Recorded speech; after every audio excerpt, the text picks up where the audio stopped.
चलिए आगे बढ़ते हैं। आज का टारगेट है Bohr's atomic model,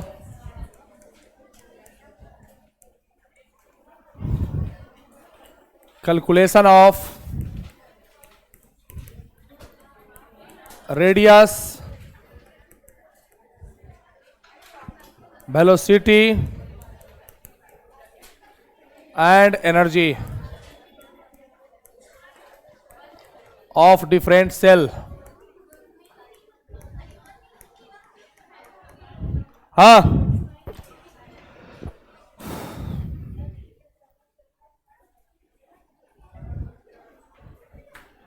last class में हम लोगों ने प्लैंक्स क्वांटम थ्योरी और इलेक्ट्रोमैग्नेटिक रेडिएशन के बारे में पढ़ा है ना। कल के टेस्ट में कितने लोग नहीं आए थे भाई? सब लोग आए थे टेस्ट में कल? कैसा हुआ टेस्ट? बहुत आसान क्वेश्चन पूछा है। जो भी रेगुलर आए होंगे ना वो सारे क्वेश्चन कॉपी में ही लिखा होगा कि सब लिखवाते हैं, वो होता है उतना। मॉड्यूल से भी हल्का क्वेश्चन। आओ जल्दी, हाँ जल्दी आओ। क्लास नहीं हुआ, लंच बॉक्स हो गया। देखिए हाँ, अब सुनिए ध्यान से। तो प्लैंक साहब ने कहा कि जो एनर्जी आती है सनलाइट से वो डिस्क्रीट फॉर्म में आता है, पैकेट्स के फॉर्म में आता है और वो कंटिन्यूअस नहीं आता है ना। उन्होंने कहा कि जिस लाइट का फ्रीक्वेंसी सबसे ज्यादा होगा उसकी एनर्जी भी क्या होगा? ज्यादा होगा। यानी E is directly proportional to किसके? फ्रीक्वेंसी के। बाद में चल के उस साइंटिस्ट ने एक फॉर्मूला दिया E equal to H nu. H क्या है? प्लैंक कांस्टेंट है ना। और प्लैंक क्या है? प्लैंक्स कांस्टेंट है। ठीक है ना। धीरे धीरे साइंस आगे बढ़ा। अगर n नंबर ऑफ क्वांटम है तो ये क्या होगा? E equal to N H nu. अब सुनिए ध्यान से। रदरफोर्ड का एटॉमिक मॉडल को गलत साबित किया किसने? नील्स बोर ने। किसने? नील्स बोर ने।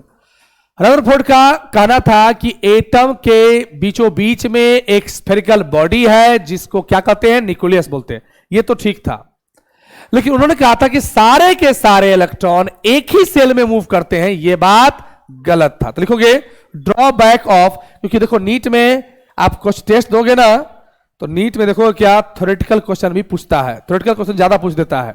अब बच्चे उसी में फंसते हैं क्योंकि लॉजिक जिसको समझ में आएगा फंस जाएगा। लिखोगे ड्रॉबैक ऑफ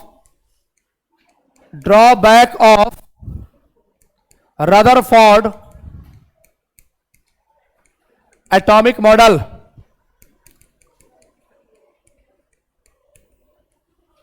इनसे पुराने एक साइंटिस्ट थे, देखिए ध्यान से। ये है न्यूक्लियस जिसमें क्या क्या मौजूद है? प्रोटॉन और न्यूट्रॉन मौजूद है ना। और ये इलेक्ट्रॉन है जो क्या करता है? इसके चारों तरफ सर्कुलर पाथ में क्या हो रहा है? मूव करता है। सुनिए ध्यान से। एक साइंटिस्ट थे जिन्होंने कहा, उनका नाम था लॉरेंज। इनसे पहले, मतलब ये तो कहानी है 1912 का।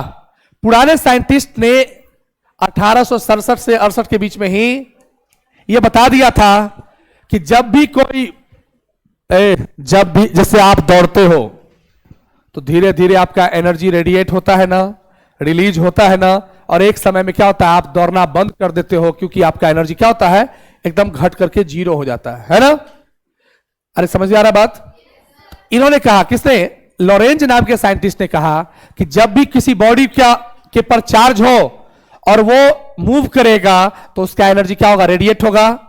तो जब इसका एनर्जी, इलेक्ट्रॉन अगर एक ही पाथ पर मूव कर रहा है तो उसका एनर्जी रेडिएट होते होते होते होते होते होते धीरे धीरे धीरे धीरे क्या हो जाना चाहिए? उसको सेल में, न्यूक्लियस में क्या हो चाहिए? गिर जाना चाहिए। तो लिखोगे इस तरह के according to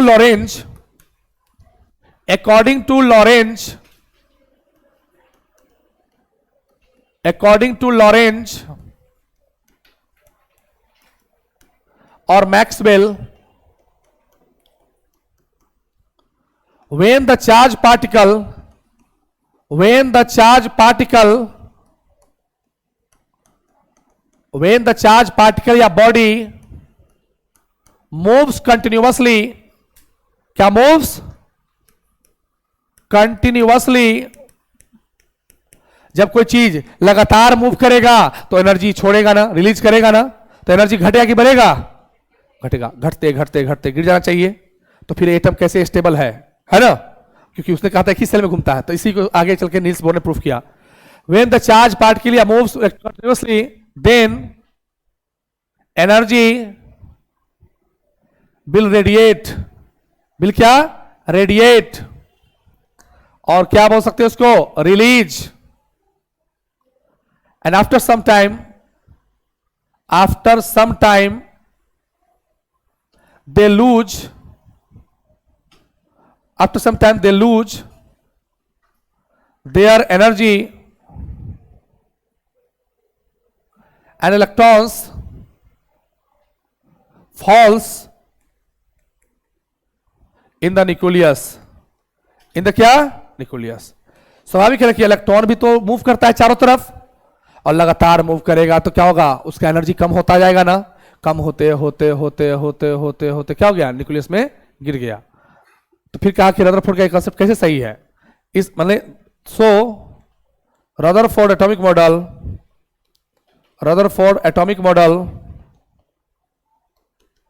does not explain about the stability of atom, stability of क्या? एटम कैसे स्टेबल है, इसके बारे में रदरफोर्ड का एटॉमिक मॉडल क्या हुआ? सही से नहीं बता पाया था। अब क्या हुआ? उसके बाद एक साइंटिस्ट है जिनका नाम था नील्स बोर ने अपना एक एटॉमिक मॉडल दिया। बढ़े आगे।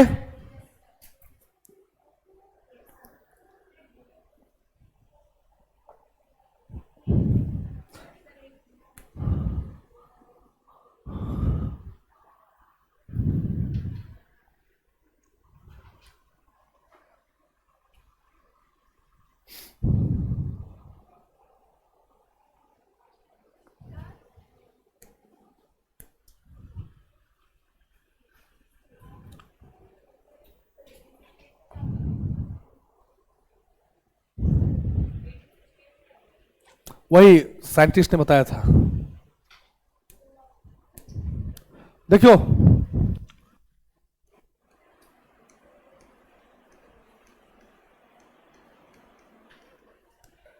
बोर्स एटॉमिक मॉडल,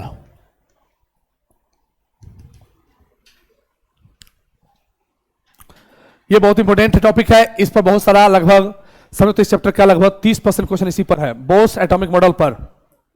सुनना ध्यान से पहले बात को। नील्स बोर साहब ने क्या क्या बात बताया, पहले मैं मुंह से बोल देता हूं और उसको लिखवाऊंगा, समझ में आएगा। नील्स बोर साहब ने कहा कि यह बात सच है कि एटम स्फेरिकल है। तो यह बात किसने कहा था? थॉमसन ने। यह बात, उसके बाद उन्होंने कहा कि यह बात सच है कि एटम के बीचों बीच में यानी सेंटर में न्यूक्लियस मौजूद है जिसमें प्रोटॉन और न्यूट्रॉन मौजूद है। ये दो बात, और ये किसने कहा था? रदरफोर्ड ने।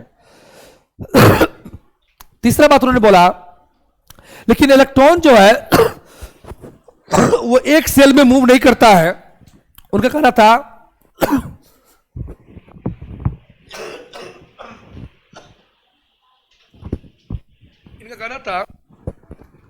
इनका कहना था कि इलेक्ट्रॉन जो है वो अलग अलग सेल में क्या करता है? मूव करता है। अलग अलग सेल में क्या करता है? मूव करता है। ठीक है, अलग अलग सेल में मूव करता है। चौथा बात कह रहा था कि जो न्यूक्लियस के जस्ट बगल वाला जो सेल होगा, माने पहला सेल, उसको बोलते हैं के सेल, दूसरा को क्या बोलते हैं? एल, थर्ड को बोलते हैं एम, चौथे को बोलते हैं एन, अगर पांचवा हुआ तो क्या बोलेंगे? N shell. इन्होंने बोला कि प्रत्येक सेल में इलेक्ट्रॉन रखने का भी क्या है? एक फॉर्मूला है, उसे क्या बोलते हैं? 2n²। क्या बोलते हैं? 2n²। यानी फर्स्ट सेल में हम 2 इलेक्ट्रॉन मैक्सिमम रख सकते हैं, सेकेंड में 8, थर्ड में 18, चौथा में 32 और पांचवा में 50 इलेक्ट्रॉन रख सकते हैं। जानते हो ना? उसके बाद उन्होंने बोला कि इनका जो कॉन्सेप्ट था वो सिर्फ और सिर्फ हाइड्रोजन एटम के लिए वैलिड था, या बोल सकते हो वन इलेक्ट्रॉन सिस्टम के लिए वैलिड था। यानी जिस स्पीसीज के पास एक ही इलेक्ट्रॉन होगा उसके लिए वैलिड है। किसका? नील्स बोर का यह थ्योरी। जैसे मान लो हाइड्रोजन के पास क्या होता है? एक इलेक्ट्रॉन होता है ना। जैसे मैं हीलियम पर अगर He+ लगा दूं, इसका मतलब क्या है कि हीलियम ने एक इलेक्ट्रॉन लॉस किया है। तो हीलियम के पास कितना इलेक्ट्रॉन होता है? 2 होता है ना। अगर एक इलेक्ट्रॉन लॉस किया कितना बच गया? 1 बच गया ना। तो यानी जिसके पास भी एक इलेक्ट्रॉन होगा उसके लिए क्या है? ये वैलिड है। उसके बाद में कह रहा था कि अलग अलग सेल का अलग अलग रेडियस होगा।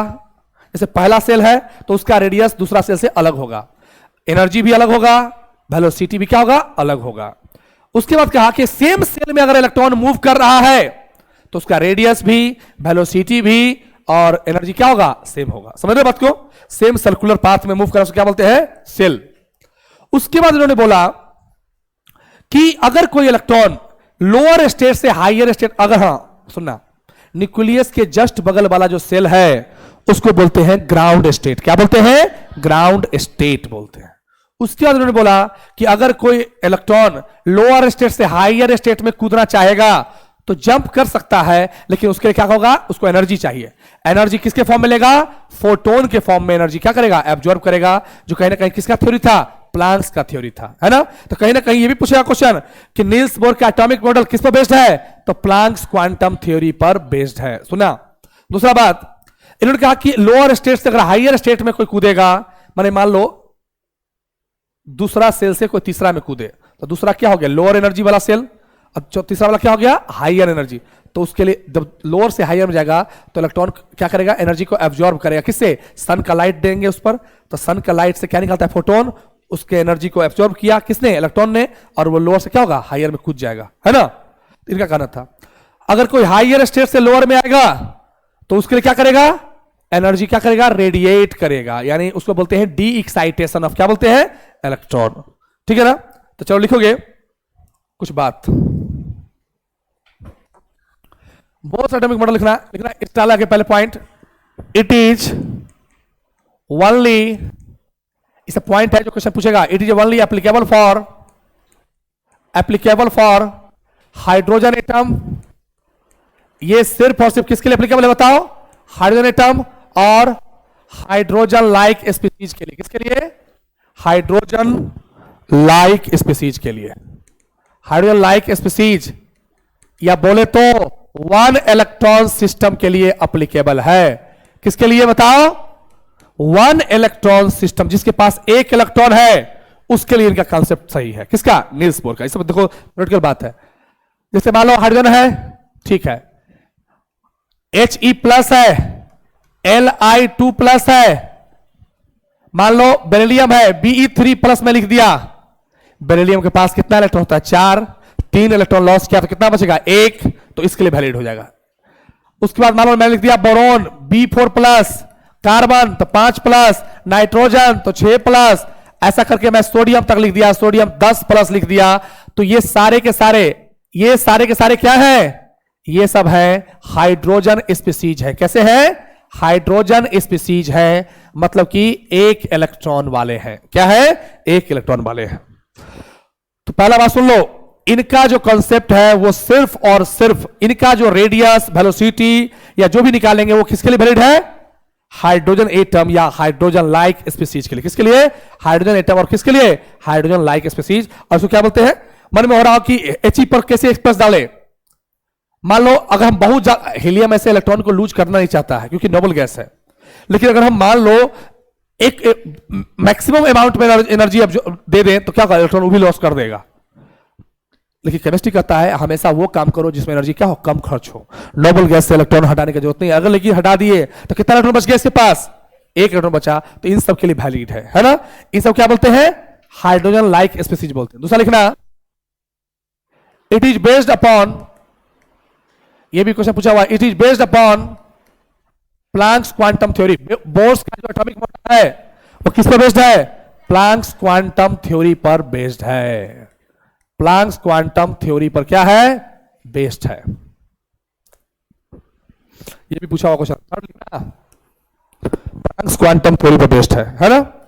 थर्ड सुनिएगा ध्यान से, नील्स बोर का जो एटॉमिक मॉडल है उसमें क्या होता है, सुनना ध्यान से, यहां देखना, ये सर्कुलर पाथ है, ये क्या है, न्यूक्लियस है। अब देखो यहां मैं समझाता हूं था ध्यान से, क्या होता है इसमें बताओ, प्रोटॉन और न्यूट्रॉन होता है, इलेक्ट्रॉन इस पर क्या होता है, रिवॉल्व करता है ना। अब सुनना, ये थोड़ा बहुत अगर पढ़े होंगे 10th में, थोड़ा सर अगर अच्छे पढ़ाए होंगे समझ में आएगा। इस न्यूक्लियस में क्या होता है, देखो इलेक्ट्रॉन पर चार्ज क्या होता है, निगेटिव, और प्रोटॉन पर पॉजिटिव। देखिए जितना चार्ज का मैग्नीट्यूड है इलेक्ट्रॉन का, उतना ही प्रोटॉन का भी होता है ना, मैग्नीट्यूड, साइन नहीं, साइन तो डिफरेंट होता है। मैग्नीट्यूड कितना होता है, 1.6 10 के पावर -19 कूलम होता है ना। अब सुना, जेड, तो इसलिए मैं प्रोटॉन, अच्छा न्यूक्लियस में जो चार्ज है वो किसके वजह से है, प्रोटॉन के वजह से है, क्योंकि न्यूट्रॉन में तो कोई चार्ज होता नहीं है। तो मैं प्रोटॉन को मैं जेड लिख सकता हूं क्या, क्यों जेड, जेड का मतलब क्या होता है, एटॉमिक नंबर, एटॉमिक नंबर किसके बराबर होता है, प्रोटॉन के बराबर। अच्छा, और मैं जेड ई लिख दिया तो समझ में आएगा, चार्ज, तो जितना जितना प्रोटॉन है उसका चार्ज किससे गुना करेंगे, इलेक्ट्रॉन के चार्ज से। इलेक्ट्रॉन का चार्ज कितना होता है, 1.6 मैग्नीट्यूड से, और प्रोटॉन पर कौन सा चार्ज चलेगा, प्लस चार्ज। सुनिएगा, इलेक्ट्रॉन जिस वेलोसिटी से मूव करता है, मान लो उसका नाम लेते हैं v वेलोसिटी से, क्या होता है, वेलोसिटी v से क्या होता है, मूव कर। सुना ध्यान से, मास क्या है इलेक्ट्रॉन का, कुछ ना कुछ तो मास होगा ना, m मास है मान लो। अब सुनना, ये क्या है, सर्कुलर पाथ है, क्या है, सर्कुलर पाथ। इलेक्ट्रॉन देखिए, जब कोई दो ऑब्जेक्ट न्यूक्लियस के तरफ अगर फोर्स लगाता है, यानी सेंटर की तरफ फोर्स लगता है, अंदर की तरफ फोर्स लगता है, उस फोर्स को बोलते हैं सेंटीपीटल फोर्स। क्या बोलते हैं, सेंटीपीटल फोर्स बोलते हैं। समझ बात को, अंदर की तरफ, जैसे कोई मौत का कुआं देखे हो कभी, मौत का कुआं में जो गाड़ी जो चलाता है वो अंदर की तरफ फोर्स लगाता है, तो क्या बोलते हैं उसको, उसका एक नाम है फिजिक्स में, क्या बोलते हैं उसको, सेंटीपीटल फोर्स। इस इलेक्ट्रॉन पर बाहर, इलेक्ट्रॉन बाहर की तरफ फोर्स लगाता है, तो इसको बोलते क्या है, सेंटीफ्यूगल फोर्स बोलते हैं। ठीक है, क्या बोलते हैं, सेंटीफ्यूगल फोर्स। तो सबसे पहले लिखो, सबसे पहले कुछ बात लिखो, सेंटीपीटल फोर्स क्या होता है, इसी का दूसरा नाम क्या है, कूलम्बिक फोर्स, और तीसरा नाम क्या है, इलेक्ट्रोस्टैटिक फोर्स। दो चार्ज बॉडी के बीच में जो भी फोर्स लगेगा उसे क्या बोलते हैं, इलेक्ट्रोस्टैटिक फोर्स बोलते हैं। क्या बोलते हैं, इलेक्ट्रोस्टैटिक फोर्स बोलते हैं। जब भी कोई दो चार्ज बॉडी के बीच में फोर्स लगेगा उसे क्या बोलते हैं, इलेक्ट्रोस्टैटिक। यहां पर इलेक्ट्रॉन पर भी चार्ज है, न्यूक्लियस में मौजूद कौन है, प्रोटॉन है, उस पर भी चार्ज है, तो दोनों चार्ज बॉडी के में क्या बोलते हैं, उसको कूलम्ब फोर्स या क्या बोलेंगे, इलेक्ट्रोस्टैटिक। थोड़ा बहुत पढ़े होंगे फिजिक्स में तो समझ में आएगा। देखो ध्यान से, ये क्या था, 10th में पढ़ना था, लिखोगे, अगर अच्छे सर टीचर पढ़ाए होंगे तो पढ़ाएंगे। देखो, the force towards centre, centre के तरफ जो फोर्स लगेगा उसे क्या बोलेंगे, सेंटीपीटल फोर्स। फोर्स जिसको क्या लगेगा, सेंटर के तरफ लगेगा उसे क्या बोलते हैं, सेंटीपीटल फोर्स। और the force between two charge body, दो चार्ज बॉडी के बीच में जो फोर्स लगेगा, इज कॉल्ड, क्या बोलेंगे dear, is called coulombic force. Coulombic force बोलते हैं, या क्या बोलते हैं, इलेक्ट्रोस्टैटिक फोर्स। अरे आ रहा समझ में, बहुत अच्छा सा कॉन्सेप्ट समझो। दो चार्ज बॉडी के बीच में फोर्स होता है, क्या बोलते हैं, इलेक्ट्रोस्टैटिक फोर्स बोलते हैं, क्या बोलते हैं, कूलम्बिक फोर्स। क्या बोलते हैं, कूलम्बिक फोर्स। थोड़ा बहुत पढ़े होंगे, कूलम्बिक फोर्स का फॉर्मूला क्या होता है, 1/4πε0 Q1 Q2 बाई में क्या, R²। पढ़े हो ना ये वाला फिजिक्स में। इस पूरे को रिप्लेस कर सकते हैं किससे, इस पूरे को रिप्लेस कर सकते हैं किससे, K से। किससे, K। Q1 का मतलब क्या, पहला चार्ज। मान लो पहला चार्ज मान लिए किसके चार्ज को, न्यूक्लियस में जो चार्ज मौजूद है उसको मान ले, तो कितना चार्ज न्यूक्लियस में मौजूद है, कितना चार्ज मौजूद है, Ze। तो चलो Ze मान लिया। और Q2 मतलब क्या, इलेक्ट्रॉन, क्या होगा, E बाई में क्या, R²। क्या हो गया, KZe² बाई क्या, R²। तो याद रखना, सेंटीमीटर फोर्स किसके बराबर होगा? K Z E square by क्या? R square. ठीक है, ये सब लॉजिक है। K Z E square by क्या? R square. ये भी कहना था किसका? सेंटीमीटर फोर्स के बारे में किसने कहा? नील्स बोर ने कहा, है ना। K Z E square by क्या? R square. हाँ, कहां पर? अच्छा, इसको बोलते हैं इप्सिलॉन नॉट। इप्सिलॉन जीरो को बोलते हैं नॉट। क्या बोलते हैं? Epsilon not. उसी को रिप्लेस करते हैं एक वैल्यू से, के से। के का वैल्यू भी दिमाग में रखना। के का वैल्यू क्या होता है? 9 इंटू 10 के पावर कितना? 9। इस वैल्यू को याद रखना भैया, 9 इंटू 10 के पावर 9। ठीक है? अरे ठीक है, केमिस्ट्री में अब यहां फिजिक्स से घुसेगा, पूरा का पूरा फिजिक्स घुस जाएगा इसमें। ठीक है, साइड समाज की लड़की।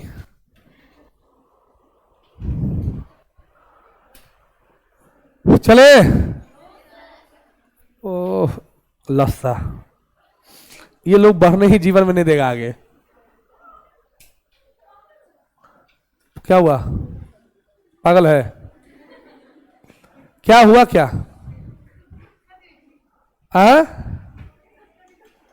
अच्छा कोई, अच्छा तो तुम किससे गुस्सा हो? आग बबूला काहे हो रही हो? ओह कितना स्लो बच्चे। तुम लोग का सिलेबस लगता है 5 साल का है।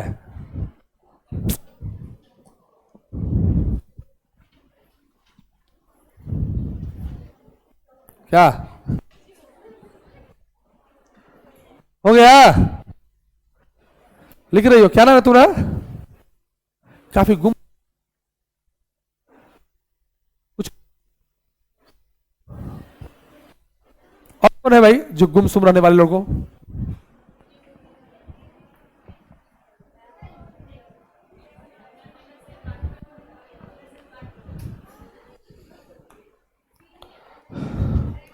हाँ देखिए, अब सुनना, अगला क्या है पॉइंट? सेंटीफ्यूगल फोर्स। क्या होता है? द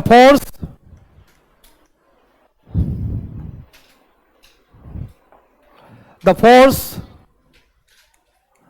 आउटसाइड, जो फोर्स आउटसाइड लगता है उसे क्या बोलते हैं? सेंट्रीफ्यूगल फोर्स बोलते हैं। क्या बोलते हैं? बाहर की तरफ जो क्या बोलते हैं? Centrifugal force. इस फॉर्मूले को अब याद रखना, फिजिक्स में ही सब आएगा। M V square by R बोलते हैं। क्या बोलते हैं? M V square by R. इस फॉर्मूले को याद रखना भाई। ये फिजिक्स में आएगा। कैसे प्रूफ होगा? फिजिक्स वाले सर प्रूफ करेंगे, केमिस्ट्री में इसका इस्तेमाल खींचेगा, है ना। एम बी स्क्वायर बाय क्या? R. M V square by क्या बोलो? आर।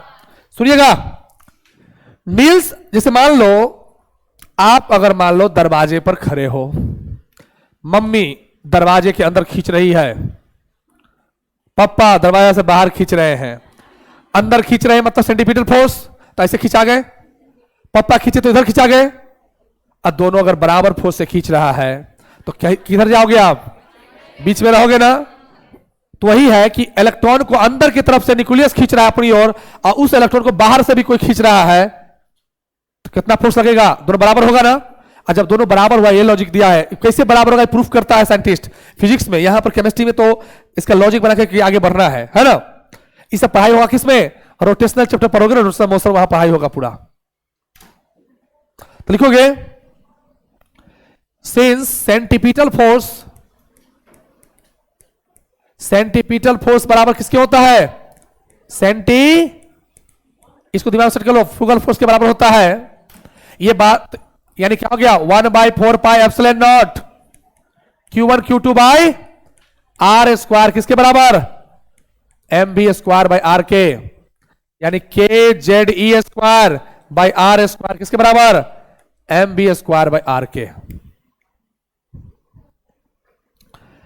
अब देखो, बाहर से जो फोर्स लगा रहा है वो भी बराबर है, और अंदर से फोर्स लगा रहा है वो भी बराबर है। और जब दोनों फोर्स बराबर है तो क्या होगा? इलेक्ट्रॉन कहां मूव करेगा? सर्कुलर पाथ मूव करता रहेगा ना। इस बात को उसने नहीं बताया था। किसने नहीं बताया था? रदरफोर्ड। किसने बताया? नील्स बोर ने बताया। लिखा since hence electron revolve around the nucleus in circular path. In circular path. हाँ, बाहर से दूसरा, अब यही बताएगा ना कि अलग अलग सेल में अलग अलग इलेक्ट्रॉन है, तो दूसरा इलेक्ट्रॉन भी इस इलेक्ट्रॉन पर ताकत लगा रहा है, वही तो प्रूफ करेगा। ठीक है, अब देख रहा, मतलब मेन बेसिक चीज समझो कि अंदर से जो फोर्स लगा क्या बोलते हैं, सेंट्रीपिटल, अब बाहर से तो क्या बोलते हैं, सेंट्रीफ्यूगल। अरे बोलो, अंदर से नहीं, अंदर के तरफ वही इलेक्ट्रॉन अंदर भी ताकत लगा रहा है, अपने बाहरों लगा रहा है, सेम फोर्स दोनों तरफ लगा रहा है, तो इसलिए वो नीचे नहीं गिर पाता है इलेक्ट्रॉन क्या न्यूक्लियस में। हेंस इलेक्ट्रॉन, मतलब इलेक्ट्रॉन की तरह लग रहा है, hence electron do not fall into the किसमें, न्यूक्लियस में। रदरफोर्ड नहीं बता पाया था, लेकिन नील्स बोर ने क्या किया, कहा कि इलेक्ट्रॉन जो ये जो इलेक्ट्रॉन है वो अंदर की तरफ जो फोर्स लगा रहा है न्यूक्लियस की तरफ, उसे क्या बोलते हैं, सेंट्रीपिटल फोर्स। अब बाहर की तरफ क्या बोलते हैं, सेंट्रीफ्यूगल फोर्स। अब दोनों बराबर होता है, जिस चलते इलेक्ट्रॉन नीचे नहीं गिरता है ना। ये बात बहुत लोग को समझ में उस समय नहीं आया था, अभी तो थोड़ा बहुत समझ में आ गया, लेकिन अब जो थ्योरी बताएंगे उस पर पूरा समझ में आएगा। तो लिखोगे पोस्टुलेट्स ऑफ, लिख लिया भाई, बड़ा स्लो है, इतना स्लो तो दादाजी भी नहीं लिखते हैं, वो भी आजकल फास्ट लिख रहे हैं। क्या क्या बोली दादाजी, क्या क्या बोली, क्या बोली,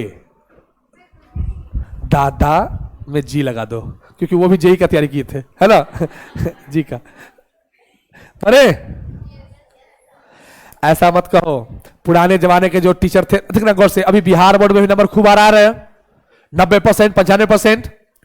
क्यों आता है पता है, क्योंकि बिहार बोर्ड में भी अब हम लोग जैसा उम्र का टीचर आ गया, तो वो लोग को भी नंबर अच्छा आया हुआ है अपना जीवन में, तो वो लोग भी नंबर हुमच के देता है। पुराने लोग को नंबर खुद नहीं आया था, खुद सेकेंड डिवीजन, तो कहां से किसी को देगा। जैसे मान लो किसी को अब खुद आया है 55%, तो किसी को 95 देगा तो उस समय उसको नहीं होगा जलन कि हमको 55, इसको 95, तो इसलिए वो क्या, इसलिए पहले नहीं आता था नंबर। धीरे धीरे यंग ब्लड आने लगा, टीचर टीचिंग वन में आ गया, तो उसको भी नंबर खूब आता है, आया हुआ है, तो वो तो नंबर देगा ही ना, है ना। इसीलिए देखना तुम बहुत अच्छा मार्क्स आ रहा है, तुम गौर से देखना सीबीएसई में 15-20 साल से अच्छा परसेंटेज आता है। क्यों, क्योंकि सीबीएसई में नया नया टीचर को रख लेता है स्कूल में पढ़ाने के लिए। अब बिहार बोर्ड में पहले के जमाने में धोती वाले सर हुआ करते थे, धोती कुर्ता पहन के पढ़ाते थे। कैसे पढ़ाते होंगे धोती पहन के, हमको आश्चर्य लगता है। वो धोती नहीं, हंसने वाला बात नहीं है, सच में यार बहुत टफ होता होगा ना धोती में पढ़ाना, क्योंकि ठंड में गर्मी में उस धोती में पढ़ाना। देखो अच्छा हुआ धोती वाले सब सर लोग मर गए, अब कोई है क्या। हम तो कोई स्कूल में धोती वाला सर को नहीं देखते हैं, है होंगे गुरुकुलार में होगा, इधर नहीं। गुरु को समझते हो ना, ऋषि महर्षि जैसा फीलिंग आएगा। देखो next, postulates of bourse, postulates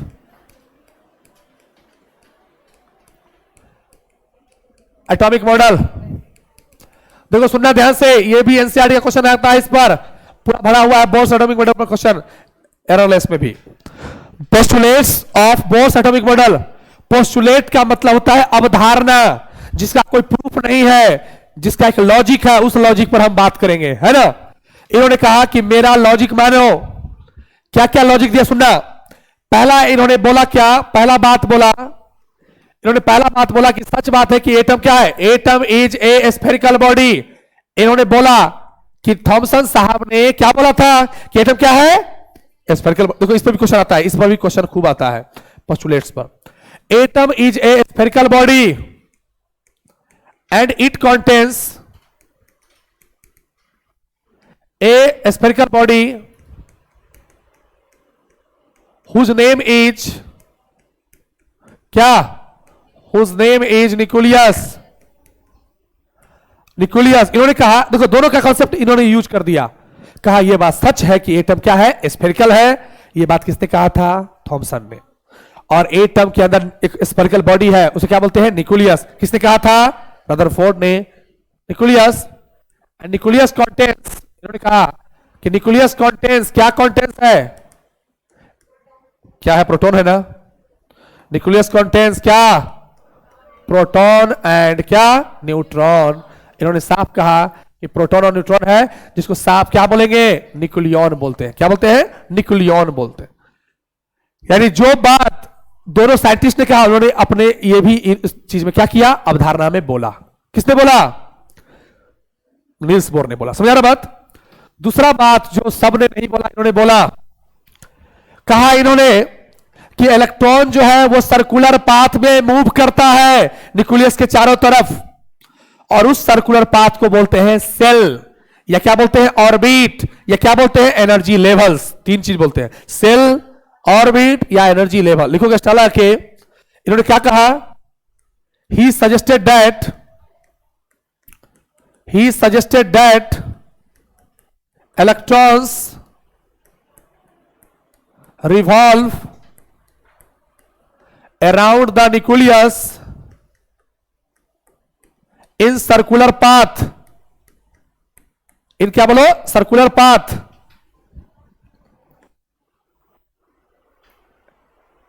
एक सेकंड, न्यूक्लियस इन्होंने कहा, जैसे रदरफोर्ड ने क्या कहा था कि एक ही सेल में सब मूव करता है, कहा था ना। इस बात को इन्होंने क्या कहा? In different circular path. क्या बोला? डिफरेंट सर्कुलर क्या? Path. And that circular path is called, क्या बोलते हैं डियर? सेल बोलते हैं। क्या बोलते हैं? सेल बोलते हैं, या क्या बोलते हैं? ऑर्बिट बोलते हैं, या एक और नाम है, अगर एनर्जी से एसोसिएट कर दें तो इसी को क्या बोलेंगे? एनर्जी लेवल बोलेंगे। क्या बोलेंगे? अगर हम एनर्जी से एसोसिएट कर दें, जब हम निकालेंगे, जब हम एनर्जी बताएंगे ना, समझ में आएगा। अगर एनर्जी से एसोसिएट कर दें तो क्या बोलेंगे इसको? Energy level.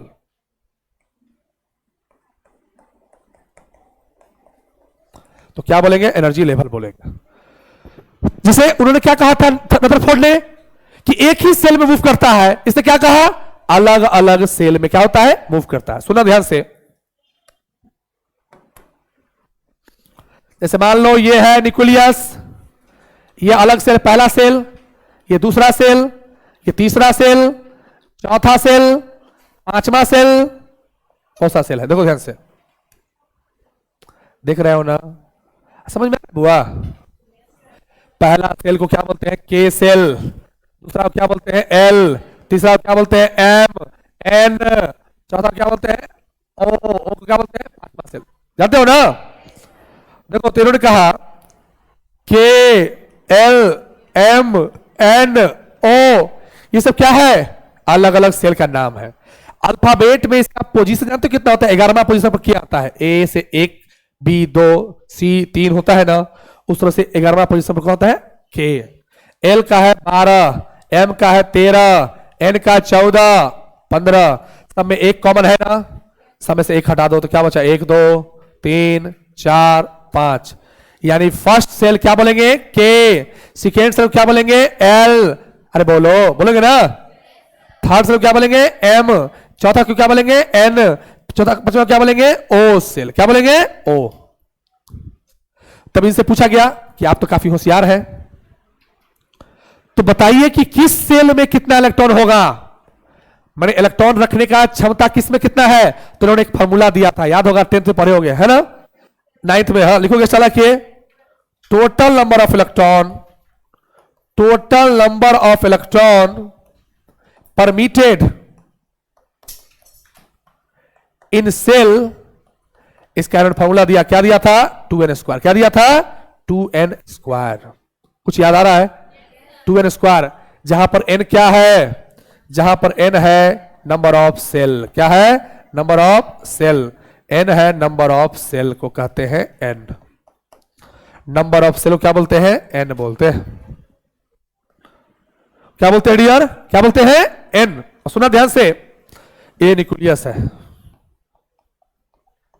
और ये सब क्या है? ये सब सेल है। यानी कि पहला सेल के में मैक्सिमम कितना रख सकते हैं बताओ? 2 इंटू 1 का स्क्वायर कितना? 2। यानी के में 2 इलेक्ट्रॉन रख सकते हैं ना? रख सकते हैं कि नहीं? एल में 2 इंटू 2 का स्क्वायर कितना होगा? 8। क्या होगा? 2 इंटू 3 का स्क्वायर कितना होगा? 18। 2 इंटू 4 का स्क्वायर कितना होगा? 32। 2 इंटू 5 का स्क्वायर कितना होगा? 50। यानी कोई पूछेगा ना कि ओ में कितना इलेक्ट्रॉन हो सकते हैं, क्या कहोगे? 50 electron can be put in the क्या? ओ। अगर मान लो पी कल के डेट में खोज हो गया, मान लो अभी एलिमेंट अभी इतना नहीं है, कल अगर पी खोज हुआ तो पी का प्रतिशत क्या होगा? 6। तो क्या होगा? 2 इंटू 6 का स्क्वायर कितना होगा? 72। आया समझ में? अगला छठा सेल होगा तो कितना रख सकते हैं? 72 इलेक्ट्रॉन रख सकते हैं। रख सकते हैं ना? सब समझ चुके, बचपन में पढ़ चुके हो जाएगा। उतारिए।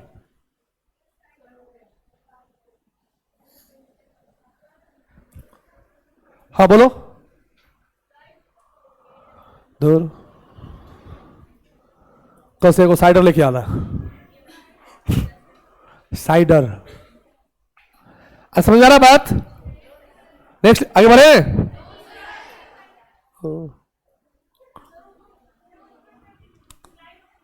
नहीं करेंगे ऊपर, बहुत किसको नहीं दिखाई दे रहा है? सबको दिख रहा है। बहुत तुम लोग मन बोरू हो। हाँ हाँ, वही तो सिखाना है, सब सिखाएंगे भाई। दम धरो, कुछ दिन दम तो धरो। एकदम चाहती हो, बेसब्र हो रही हो, सबका लॉजिक अब ना समझ में आ रहा है क्यों ऐसा हो रहा है। आगे लिखो, लिख लिए? तो गोबड़ी कहीं की बढ़ने दो ना। हाँ हो गया, पता नहीं क्या हो गया। देखो अरे बढ़े, काफी स्लो बॉलर सब है। कह दो दिए, दादी माँ भी तुमसे फास्ट लिखेगी। थर्ड, क्योंकि उनको मालूम है कि ये चीज टीचर जितना पढ़ाएंगे तो वो सब तो वीडियो में ही जाएगा, घरों पर लिख लेंगे। थर्ड क्या बोला, सुनना ध्यान से। इन्होंने बोला कि न्यूक्लियस के जस्ट बगल में जो सेल है उसे क्या बोलते हैं? Ground state. लिखोगे स्टाला के, the first shell after the nucleus is called, क्या बोलेंगे? Ground state. क्या बोलते हैं इसको बताओ? Ground state. यानी जो पहला सेल है न्यूक्लियस के जस्ट बाद उसे क्या बोलते हैं? Ground state. देखो एक चीज समझना। चौथा बात, अदर देन फर्स्ट सेल या orbit are known as higher state या इसी को बोलते हैं हायर स्टेट नहीं, इसको बोलते हैं एक्साइटेड स्टेट। क्या बोलते हैं? आर नोन एज क्या? Excited state. माने सेकेंड सेल है, थर्ड सेल है ना। पहला सेल क्या बोलेंगे? Ground state. दूसरा, तीसरा, चौथा क्या बोलेंगे? Excited state. क्या बोलेंगे? Second shell, third shell, fourth shell, fifth shell, क्या बोलेंगे? Excited state. ठीक है ना? अच्छे समझना। पांचवा बात को सुनना। इन्होंने कहा कि अगर कोई इलेक्ट्रॉन सेम सेल में मूव कर रहा है तो उसकी एनर्जी, उसकी रेडियस और उसका वेलोसिटी हम निकाल सकते हैं, और वो क्या होगा? सेम होगा। देखो एक्स्ट्रा लिखिए, radius, velocity and energy of electron, radius, velocity and energy of electron in same shell are definite, मतलब फिक्स है, डिफिनिट और सेम। छठा बात, energy, radius, velocity of different cell.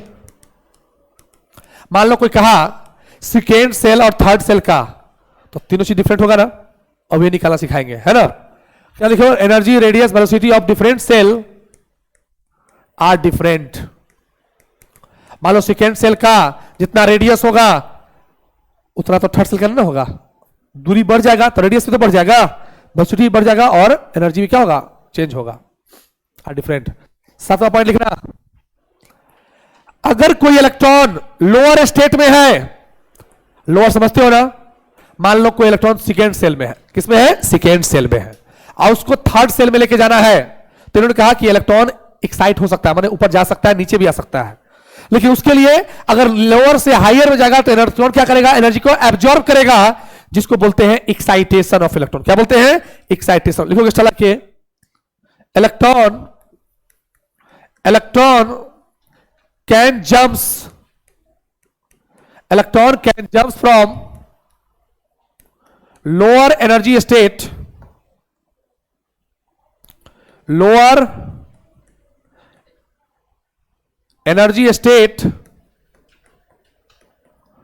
to higher energy state due to कैसे करेगा electron, बताओ। जैसे मान लो आप थर्ड फ्लोर पर आए और आप बेहोश हो गए, सीढ़ी से आपको 6 फ्लोर पर जाना था, आप बेहोश हो गए, गिर गए, वॉचमैन उधर से आया, वॉचमैन उधर से आई, वॉचमैन सिर्फ वॉच करता है, देखो इसलिए उसका नाम बड़ा वॉचमैन। देखो तुम घड़ी जरूर पहनेगा, वॉचमैन टाइप के लोग घड़ी जरूर पहनता है, जैसे हम लोग है वॉचमैन है, हम लोग देख रेख में आते हैं तो घड़ी देख के घूमना पड़ता है। तो वॉचमैन जो होता है उसका नाम है जस्ट वॉच, वो कोई एक्शन नहीं लेता है, इसलिए उसका नाम पड़ा वॉचमैन। सुबह आओ शाम जाओ, that's why he is called the watchman, he is known as watchman.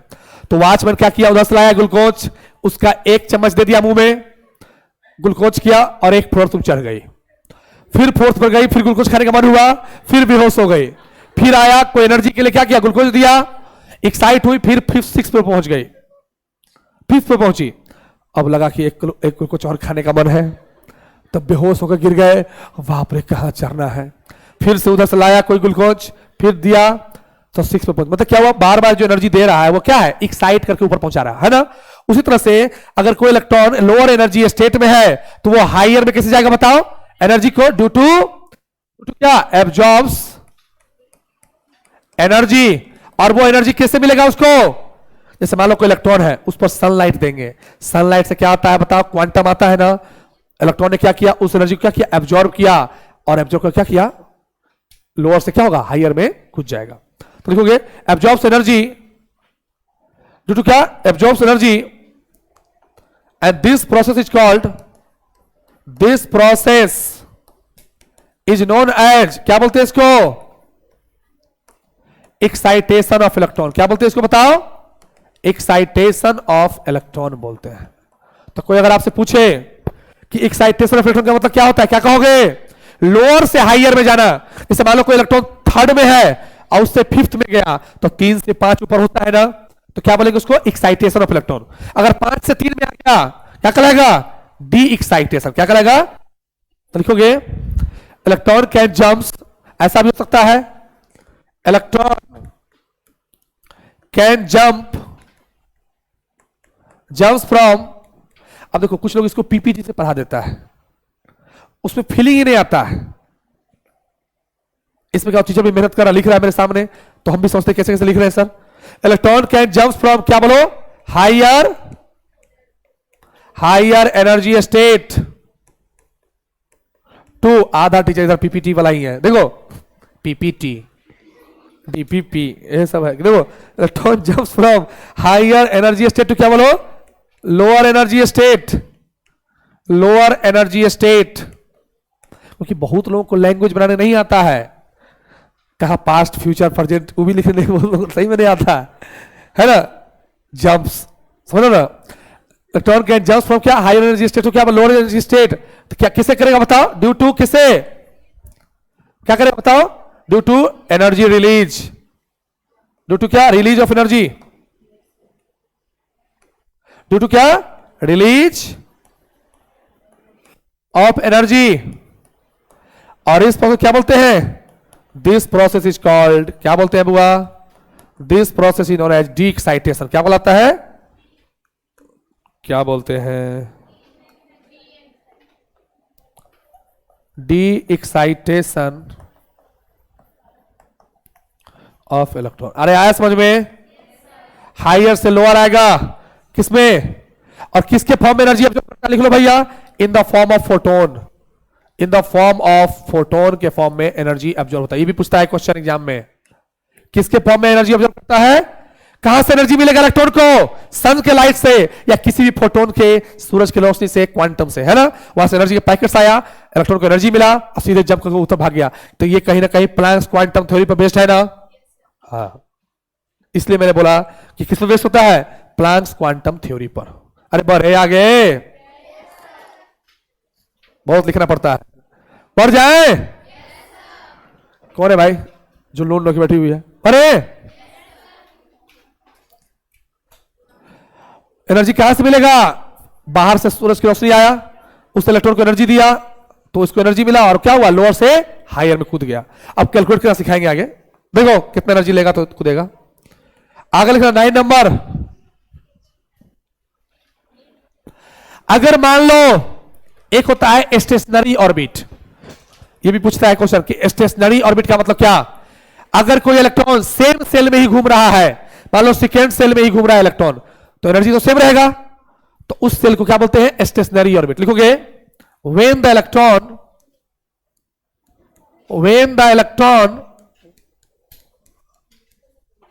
revolves, when the electron revolves in the क्या? same cell or orbit, then it is called stationery orbit. क्या बोलते हैं उसको? स्टेशनरी, मतलब रुका हुआ, स्टेशनरी ऑर्बिट बोलते हैं। ये भी एग्जाम में पूछा हुआ है कि किसको स्टेशनरी ऑर्बिट बोलेंगे? क्या कहोगे? जिसमें एनर्जी का आदान प्रदान नहीं हो रहा है। इसमें हो रहा है क्या एनर्जी का आदान प्रदान? अरे लोअर से हायर में जाएगा तब ना होगा, या हायर से लोअर में आएगा तब ना होगा। तो लिखोगे in stationary orbit, in stationary orbit, in stationary orbit, orbit energy do not exchange, do not क्या? एक्सचेंज, समझते हो ना?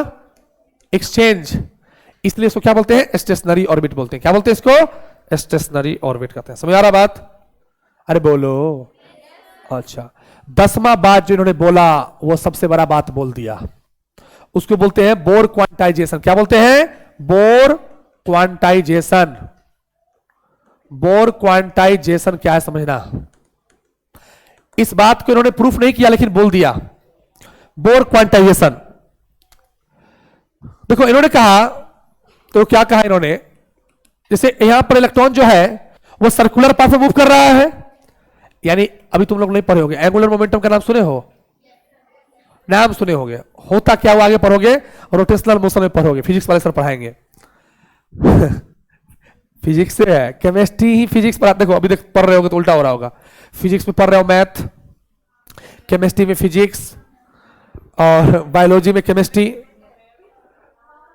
बायोलॉजी में केमिस्ट्री नहीं, केमिस्ट्री पढ़ चुकी, मोल कॉन्सेप्ट केमिस्ट्री था, ये फिजिक्स है। इसलिए ना केमिस्ट्री का हर चैप्टर में बड़ा वेरिएशन है। अगला चैप्टर से फिर केमिस्ट्री स्टार्ट होगा, बॉन्ड बॉन्ड करेगा, है ना? केमिकल बॉन्ड, पीरियोडिक टेबल, ये सब। देखो बोर क्वांटाइजेशन क्या समझना ध्यान से। इन्होंने कहा कि एंगुलर मोमेंटम, ये अभी थोड़ा अभी बात में रखना होगा। एंगुलर मोमेंटम जो होता है वो होता है NH/2π। एंगुलर मोमेंटम का फॉर्मूला होता है क्या? mvr equal to NH/2π। अभी इस फॉर्मूले को खाली बात याद रखना होगा। इसका प्रूफ इन्होंने नहीं दिया था, प्रूफ किया, इस प्रूफ फॉर्मूला को प्रूफ किया डिबॉर्गली नाम के साइंटिस्ट ने। वो आगे बताएंगे। mvr इक्वल क्या? NH/2π। m क्या है? लिख लो भाई, m क्या है? Mass of electron. v क्या है? Velocity of electron. r क्या है? Radius of electron. n क्या है? Number of shell. और यही कहना था इनका कि जो सेल का नंबर होगा कभी भी फ्रैक्शन में नहीं होगा। तो सुनिए कि 3.5 सेल में जाना है। सेल क्या होगा हमेशा? सेल क्या होगा? एन की वैल्यू 1 2 3 4 5 यानी होल नंबर में होना। किसमें? होल में नहीं, इंटीजर में। जीरो थोड़ी होगा। किसमें होना चाहिए? इंटीजर में होना चाहिए। कैसा होना चाहिए? Positive integer. यानी एन की वैल्यू कभी भी, एन मतलब नंबर ऑफ सेल कभी भी फ्रैक्शन में नहीं होना चाहिए। मतलब कि और कोई कहा 3/2 सेल, ऐसा होता है क्या? या तो हम पढ़े हैं फर्स्ट सेल, सेकेंड सेल या थर्ड सेल, या फिर ये नहीं पढ़े हैं।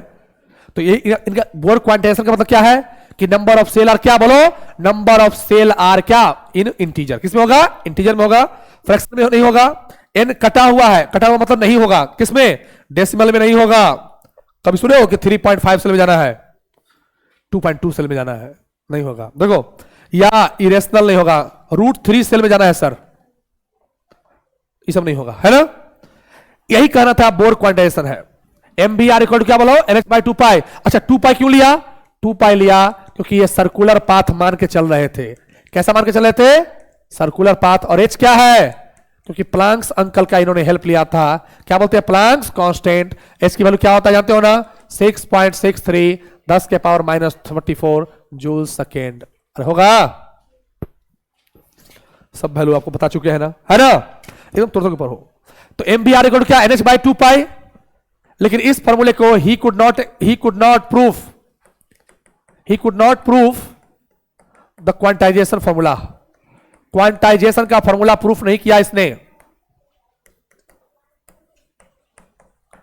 बाद में चल के साइंटिस्ट ने प्रूफ किया, उसका नाम था डी बॉर्गली। क्या नाम था?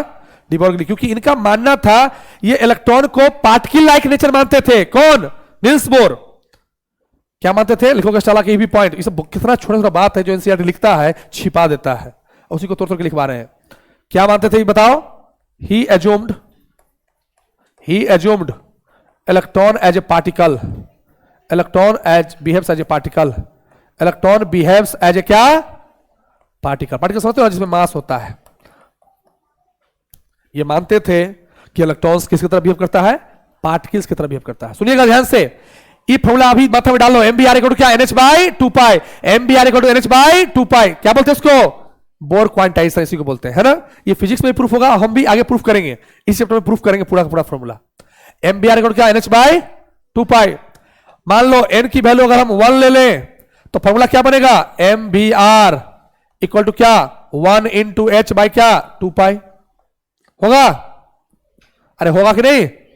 क्योंकि n की जगह पर क्या रख देंगे? 1, माने पहला सेल के लिए। n की वैल्यू अगर 2 ले तो क्या होगा? MBR इक्वल टू क्या? 2h/2π। 2 से 2 कैंसिल आउट, क्या बचा? MBR इक्वल टू क्या? h/π। मान लो n की वैल्यू अगर 3 ले लें तो क्या होगा? MBR इक्वल टू क्या? 3h/2π। इट मीन सब 100 बातों की एक बात कि इनका कहना था कि नंबर ऑफ सेल हमेशा क्या होगा? इस कॉन्सेप्ट से यही समझ में आता है कि नंबर ऑफ सेल जो होगा वो हमेशा क्या होगा? इंटीजर में होगा। किसमें होगा?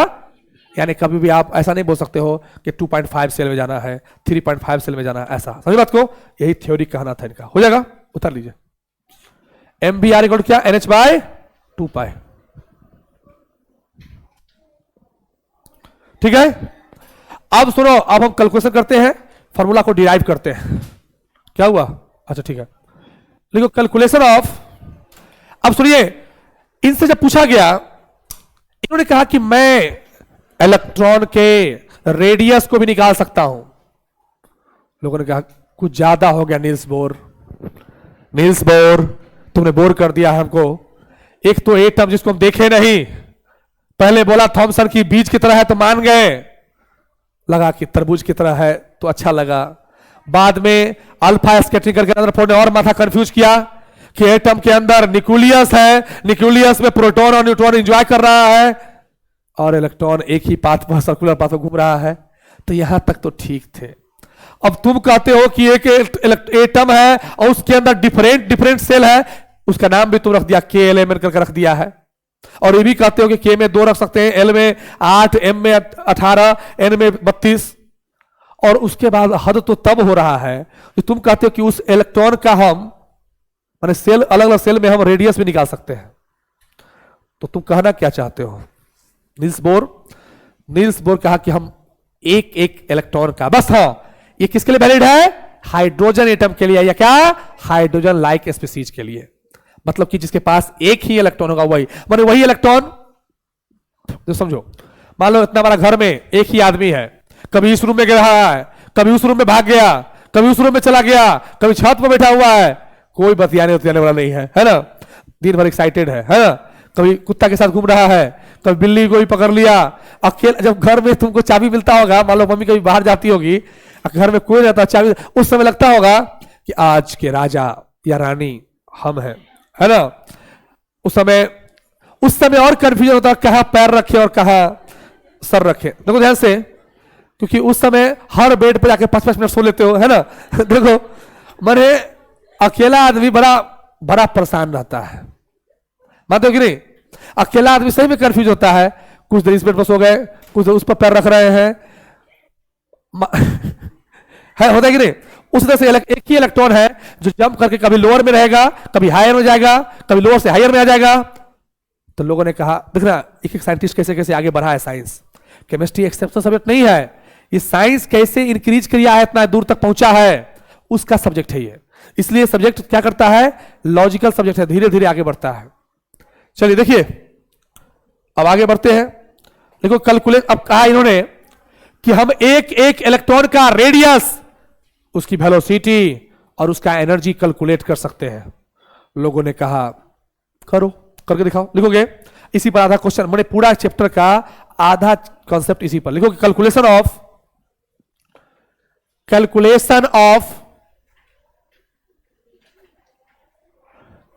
ऑफ रेडियस, वेलोसिटी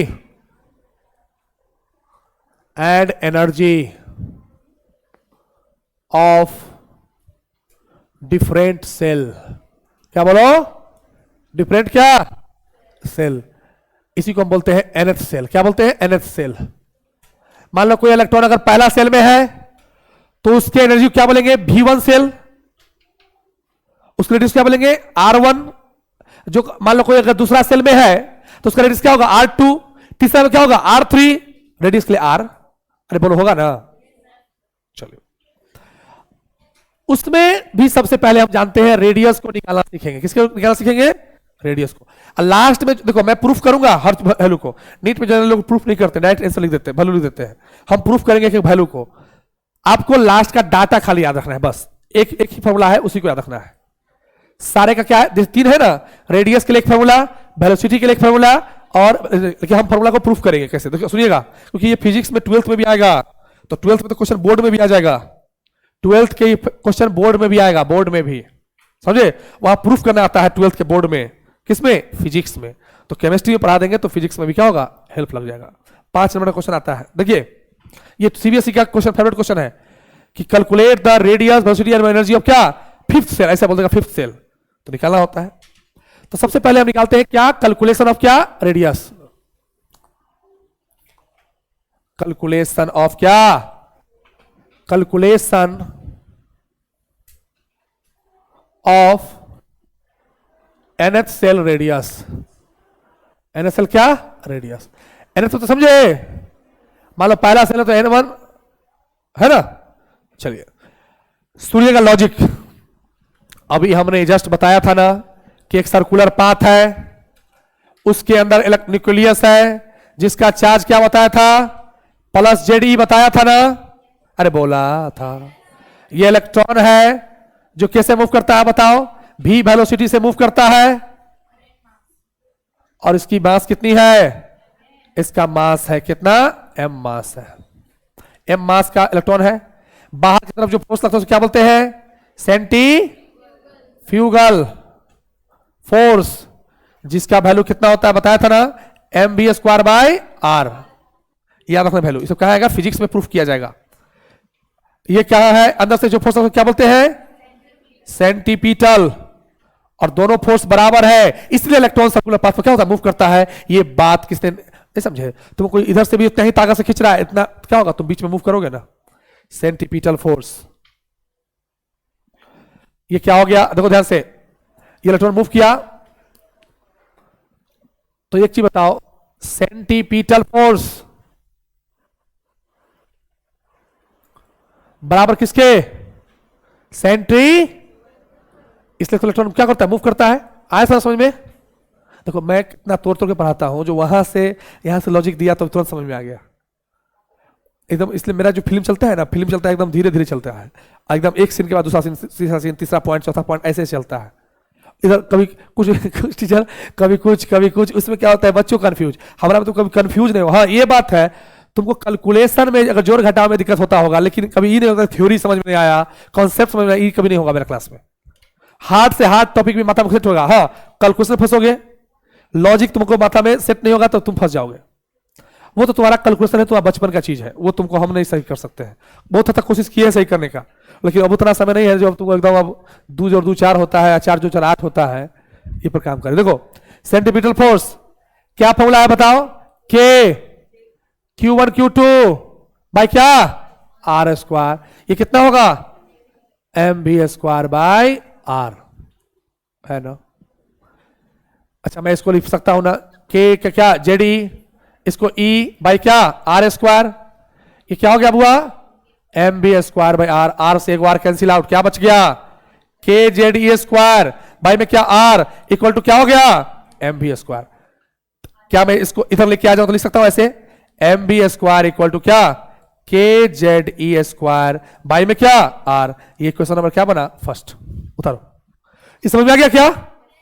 उतारो। mb स्क्वायर क्या हो गया? K Z E square by क्या? R. K Z E square by R. क्यों? अरे वाह,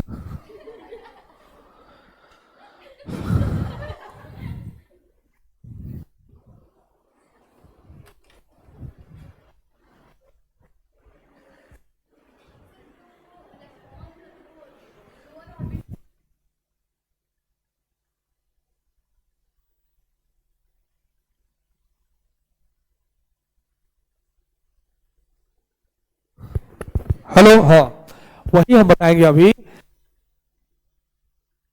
जैसे कोई अगर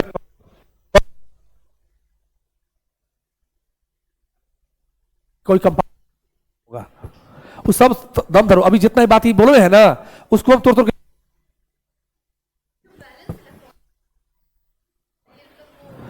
बैलेंस इलेक्ट्रॉन।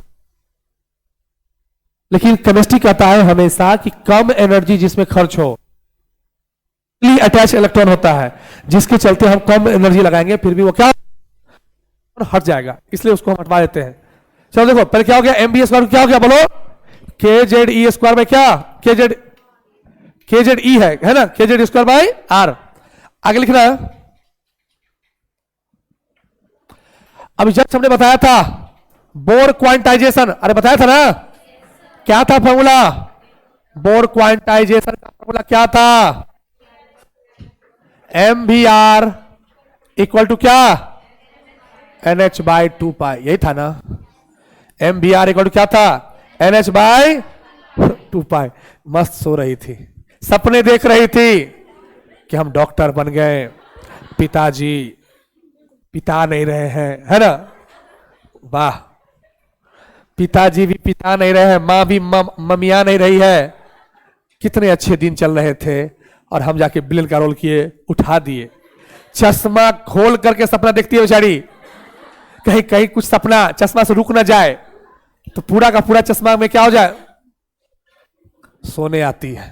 सच बात है, एसी फर्स्ट का चल रहा है, चारों तरफ शोर शराबा भी नहीं हो रहा है, चलो सो लेते हैं। कितना मतलब क्या स्थिति है सोच रहे हो? बच्चे सो रहे हैं।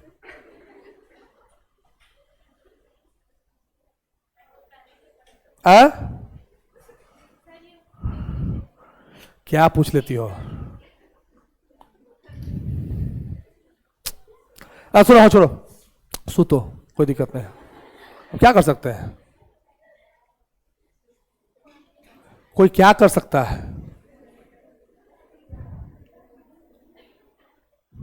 हाँ देखिए, mvr इक्वल क्या हो गया? nh बाई 2 पाई।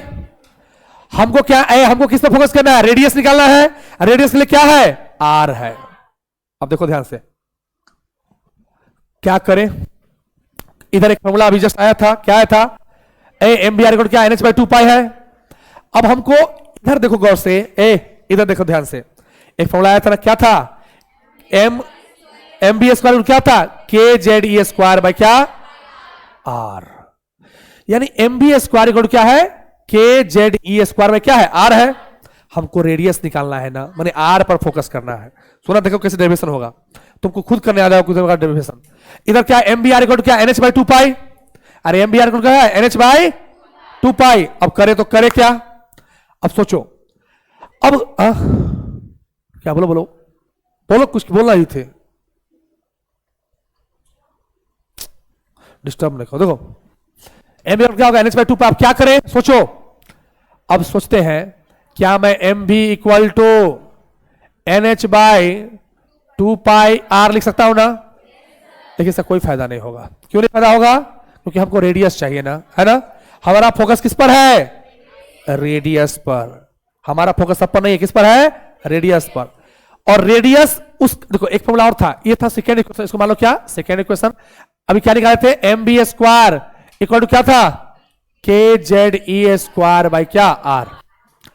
यानी रेडियस को भाई छेड़छाड़ मत करना रेडियस के साथ, क्योंकि हमको ये फर्स्ट इक्वेशन था ना।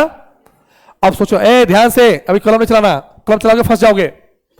अब क्या करें, सुनो ध्यान से। इधर M V square by equal क्या है, K Z E square by R है। और उधर एम बी आर इक्वल क्या है, NH बाई 2 पाई है। क्या है, NH बाई 2 पाई। अब किसको किसमें पुट करना है, यही बच्चा कंफ्यूज होता है। डेरिवेशन के लिए बच्चा यहीं पर कंफ्यूज है, किसमें किसको, माने किसमें किसको रखना है। अब सुना ध्यान से, हम तो इक्वेशन को कैसे बना सकते हैं कि शॉर्ट में कि जल्दी से निकल जाए। याद रखना, एम बी आर इक्वल क्या, NH बाई 2 पाई है ना। क्या मैं इसको मैं, अगर ये एम बी स्क्वायर है ना, ध्यान से देखो, क्या है, एम बी स्क्वायर है ना। यहां एम स्क्वायर में रहता तो जितना वैल्यू ये था इसका स्क्वायर कर देते ना, लेकिन स्क्वायर में नहीं है। तो क्या करें, यहां इससे सुना, देखो ध्यान से, इससे वैल्यू निकालेंगे एम बी का और उसको इसमें डालेंगे, किसमें, इसमें। तो कैसे करूंगा, फ्रॉम इक्वेशन फर्स्ट से, असल सेकेंड से, एम भी इक्वल टू लिख सकते हो NH बाई 2 पाई आर। क्या मैं इसको लिख दूं तो ये आर नीचे चला जाएगा, समझ रहे हो बात को। इसको पुट करो इसमें, putting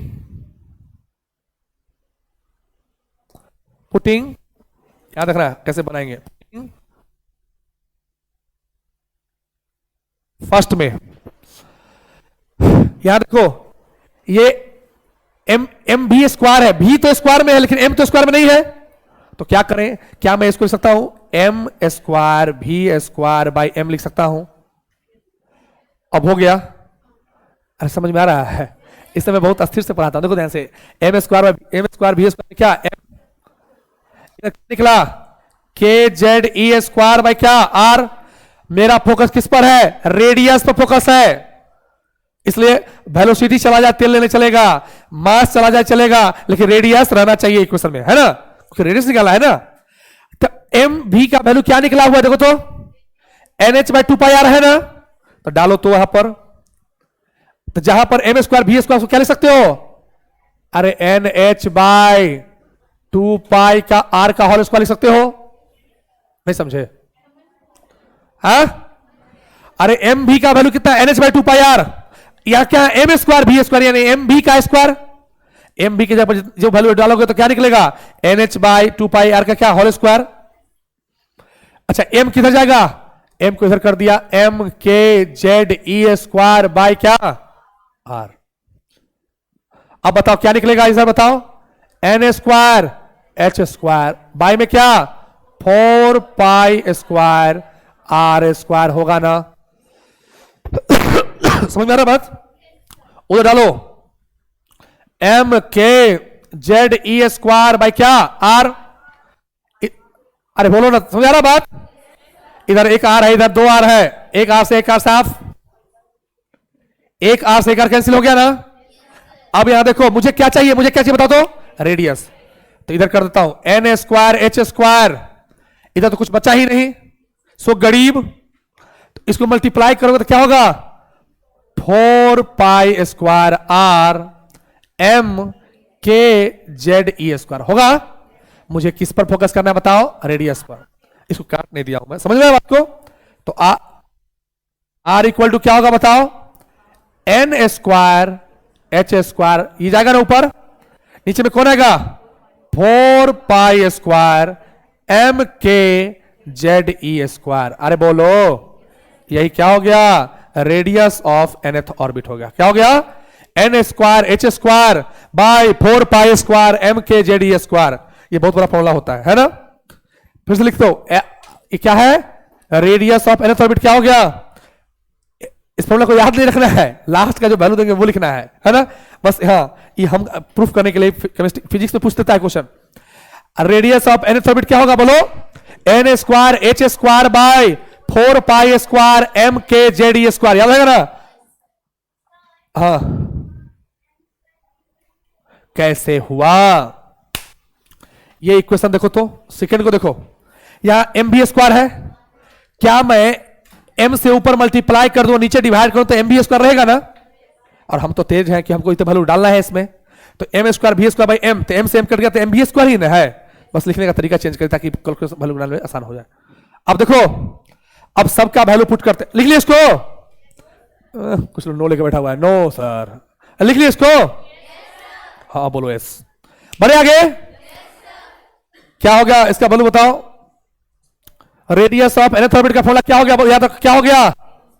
N square H square by 4 pi square M K Z E square, है ना? एन क्या है? एन है नंबर ऑफ सेल, तो ये क्या होगा? वेरिएबल होगा। ये क्या होगा? मतलब पहला सेल होगा तो एन की वैल्यू 1, दूसरा सेल होगा तो क्या होगा? एन की वैल्यू 2, तीसरा सेल होगा क्या होगा? एन की वैल्यू 3। इसमें बहुत सारा कांस्टेंट है। एन क्या है? Planck's constant. लिखते चलो अच्छे से, क्या है प्लैंक्स कांस्टेंट? क्या होगा? 6.63 10 के पावर माइनस 34 होगा ना? 6.63 10 के पावर माइनस 34 जूल सेकेंड। अच्छा 4 तो वैल्यू फिक्स है। पाई की वैल्यू क्या होता है? 3.14। अच्छा, मास m मतलब क्या? मास ऑफ इलेक्ट्रॉन, ये भी तो फिक्स होता है ना? मास ऑफ इलेक्ट्रॉन जानते हो कितना होता है? 1 10 के पावर माइनस 31 kg होता है ना? के क्या है? के का वैल्यू फिक्स होता है ना? कितना? 9 इंटू 10 के पावर 9। जेड क्या है? Atomic number. अब इसे मान लो हीलियम है तो उसका एटॉमिक नंबर कितना हो जाएगा? 2। सोडियम है तो कितना हो जाएगा? 11। हाँ, तो एटॉमिक नंबर। तो ये भी क्या है? इतना तोड़ के कहीं भी नहीं पढ़ाता है, हम जान रहे हैं ना? ई का मतलब क्या है? Charge on electron. क्या होगा वैल्यू? 1.6 10 के पावर माइनस 19 कूलम्ब। जानते हो ना? 1 मिनट और 10 मिनट जाता है, माइनस 19 कूलम्ब हो जाएगा। अब देख रहे हैं, इस सारे वैल्यू को पुट कर देते हैं। पुटिंग ऑल दिस वैल्यू इस इक्वेशन को मान लो third equation. In third equation number कितना? 3rd। ये सारे वैल्यू को हम डालें किसमें? इक्वेशन नंबर किसमें? 3rd में। अब डालो तो क्या होगा? Radius of nth orbit N square, H की वैल्यू कितना? 6.63 10 और कितना? 34 का क्या? Whole square. समझ बात को? बाई में कितना? 4 3.14 का क्या? Whole square. एम मतलब क्या? मास ऑफ इलेक्ट्रॉन कितना? 9.1 10 के पावर माइनस 31। के का वैल्यू कितना? 9 इंटू 10 के पावर 9। जेड का वैल्यू कितना? वो तो नहीं पता है, वो तो एटॉमिक नंबर वेरिएबल है। जो वेरिएबल है उसके अलावा ई कितना है? 1.6 10 के पावर कितना? Minus 19 coulomb. जानते हो ना? जब पूरा का पूरा कैलकुलेशन करोगे ना तो इसका वैल्यू आएगा क्या? आर एन इक्वल टू, इसका वैल्यू आता है 0.529 ये पूरा कैलकुलेशन करोगे ना, 0.529 10 के पावर -10 इंटू ऊपर क्या बचल है वेरिएबल बताओ, n स्क्वायर, और नीचे में क्या है z। इसलिए याद रखना रेडियस ऑफ nth ऑर्बिट, इस फॉर्मूले को याद रखना 0.529 into n square by Z angstrom. क्यों एंगस्ट्रम लिख दिया बताओ, 10 के पावर -10 को क्या बोलते हैं, एंगस्ट्रम बोलते हैं ना। इसलिए ये आपको कुछ नहीं याद रखना, ये कम से कम याद रखोगे, याद जब कैलकुलेशन करोगे कितना निकलेगा, 0. क्या समझ में आ रहा बात, 0.529 10 के पावर कितना। अच्छा, और कैलकुलेशन अगर फास्ट करना है तो 0.529 को हम लोग 0.53 लेके चलेंगे। क्या लेके चलेंगे, 0.53 लेके चलेंगे। समझा बात को, ताकि क्वेश्चन और फास्ट होगा, हो जाएगा। तो क्या होगा, रेडियस ऑफ nth ऑर्बिट क्या याद रखोगे बताओ, 0.53 into n square by Z angstrom. याद रहेगा ना, रेडियस ऑफ क्या होगा 0.53 इंटू n स्क्वायर बाई क्या जेड। ये फॉर्मूला याद रहेगा, इसी फॉर्मूला को आपको याद रखना है, बस इसको, ये याद रहेगा सबको, बोलो 0.53 इंटू क्या n। आपको इतना कुछ याद नहीं करना है, लास्ट का ही कम से कम याद रखना है, 0.53 इंटू क्या n square by Z. n क्या है, नंबर ऑफ सेल, और z क्या है, एटॉमिक मास नहीं, एटॉमिक नंबर। अरे समझ में आ रहा बात, सारा का सारा एररलेस में बैठा हुआ है क्वेश्चन, इस पर हो जाएगा। फॉर्मूला याद रहेगा, बोलो क्या n इक्वल क्या होगा, बोलो 0 क्या होगा 0.53 इंटू क्या n स्क्वायर बाई जेड। चलो अब कुछ बात करते हैं उस पर, इस पर 5 मिनट।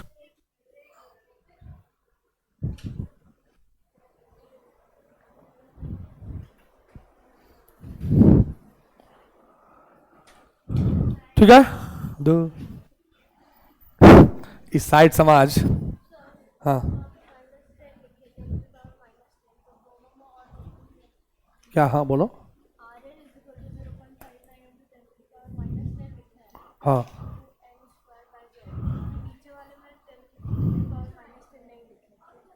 10 का -10 होता है ना एंगस्ट्रम। एक एंगस्ट्रम कितने के बराबर होता है, 10 मीटर, मीटर के बराबर होता है ना, इसलिए उसको रिप्लेस कर देंगे एंगस्ट्रम से। क्वेश्चन एंगस्ट्रम में रहेगा, हो जाएगा।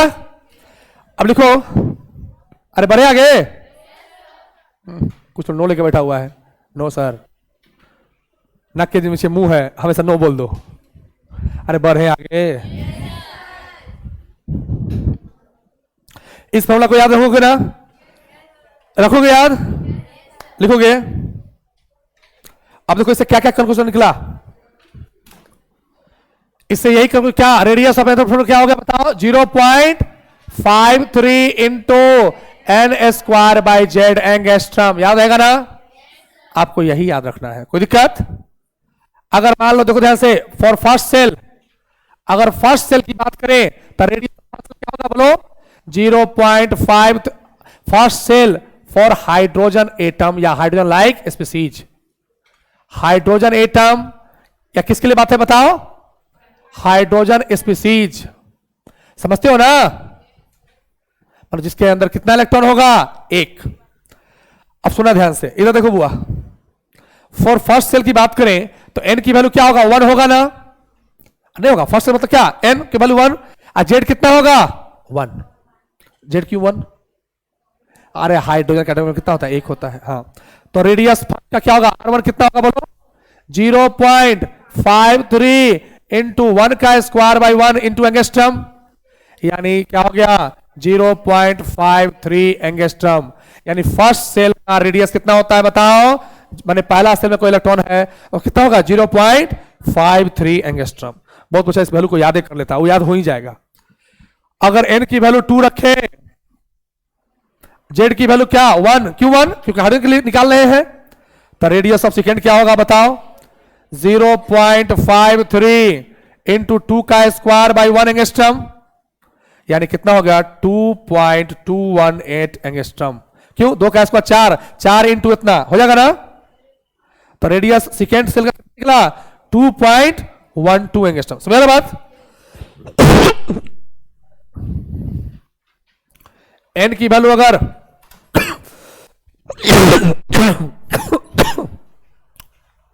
तीसरा सेल के लिए बात करें, फॉर थर्ड सेल एन की वैल्यू अगर 3 निकला, जेड की वैल्यू क्या 1, तो रेडियस क्या निकलेगा R3 का बताओ?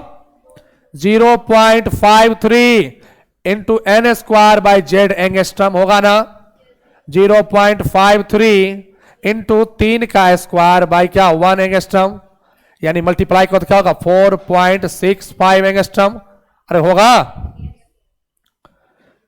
मल्टीप्लाई करो 3 का स्क्वायर कितना 9, 9 इंटू 0.53 कितना होगा 4.65। अब देखो R की 4 निकाले तो क्या होगा 0.53 इंटू 4 का स्क्वायर बाई 1 इंटू एंगस्ट्रम। बस फॉर्मूला पर डाल रहे हैं। 4 का स्क्वायर कितना बताओ 16, मल्टीप्लाई करो 0.53 इंटू 16 क्या हो गया 16 गुने 0.5 8 होता है ना। 16 गुने 0.3 कितना होगा 8.48। यानी एक चीज देखो, एक चीज निष्कर्ष निकला इससे, मैंने आपको सब नहीं, आपको 3 तो रेडियस याद रखना। फर्स्ट का कितना बताओ 0.53 एंगस्ट्रम याद आएगा। सेकेंड कितना रखोगे यार 2.12 एंगस्ट्रम, माथा में डालोगे तो कुछ जल्दी बनेगा। अब क्या होगा 4.65 एंगस्ट्रम। चौथा क्या बनेगा 8.48 एंगस्ट्रम। कोई दिक्कत है? ये वैल्यू आपको अगर याद रहेगा तो जल्दी क्वेश्चन बनता है। कहा कहा कहा इसका 3 का स्क्वायर 16 9 हाँ 7 सुधार लेना भैया 4 एंगस्ट्रम। समझ में आ गया ना। तो इससे क्या निष्कर्ष निकला देखो ध्यान से। अच्छा पहला सेल का रेडियस कम है कि दूसरा सेल का? पहला सेल का रेडियस कम है ना। क्यों? क्योंकि स्वाभाविक है नजदीक होता है न्यूक्लियस से ना। तो लिखोगे स्टार लगा क्या रेडियस किस पर डिपेंड किया, लिखना स्टार लगा दिमाग सेट कर लो। Radius of nth shell depends upon किस पर डिपेंड किया सुनना। रेडियस ऑफ सेल क्या है डायरेक्टली प्रोपोर्शनल किसके है एन स्क्वायर के। किसके एन स्क्वायर। माने जितना नंबर ऑफ सेल बढ़ाओगे, अरे 0.53 को अगर हम कॉमन कर हटा दें, अब फॉर हाइड्रोजन एटम क्या होगा जितना ज्यादा रेडियस होगा, सॉरी जितना ज्यादा सेल होगा उसका क्या होगा ज्यादा होगा ना। यानी सुनना, अरे आज समझे बात। इस पर कल न्यूमेरिकल बहुत सारा प्रैक्टिस करेंगे, ठीक है। चलो thank you, have a nice day. Thank you.